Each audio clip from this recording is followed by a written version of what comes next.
There are still growing concerns about the situation in the West Bank. And for more on that, we're going to speak to our correspondent in Jerusalem, Noga Tarnapolsky. Hi, Noga. So how is the operation that the Israeli military is currently carrying out in the West Bank, dubbed Iron Wall? How is it different than past operations?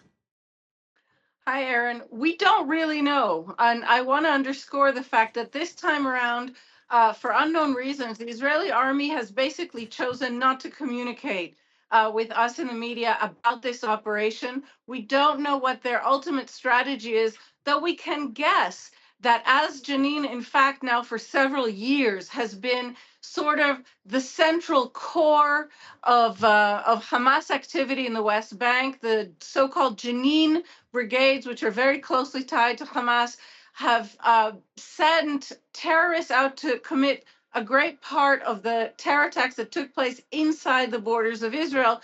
We can assume that this is what they're after. The Israeli army has shown us some caches of weapons located in Jenin, but basically there's almost a blackout of real news from there. We know from local briefings to local military correspondents that the Israeli army expects this operation to last at least several weeks, which would indicate it will last probably as long as the ceasefire, the first phase of the ceasefire with Hamas, lasts in Gaza. Unfortunately, in Israel, that has led to a lot of speculation about how political the timing of this operation may be, because the government is struggling to kind of come up with a policy to launch the negotiations for the second phase. Many of the ministers have flat out said they don't support Israel continuing to the second phase of the Hamas ceasefire agreement. So there are questions about whether this operation in Jenin wasn't timed to kind of occupy the public space while the ceasefire with Hamas is still on. Well, to piggyback off of that idea, Noga, on Saturday, we're, of course, supposed to see the next round of hostage prisoner exchanges. So do you think this violence in the West Bank, the Israeli operation in the West Bank, could jeopardize that ceasefire deal?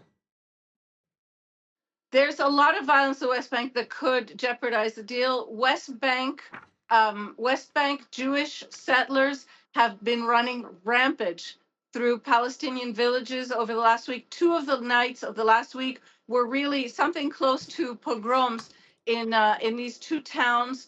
That does seem to be under control for the last two nights, but of course it could erupt again.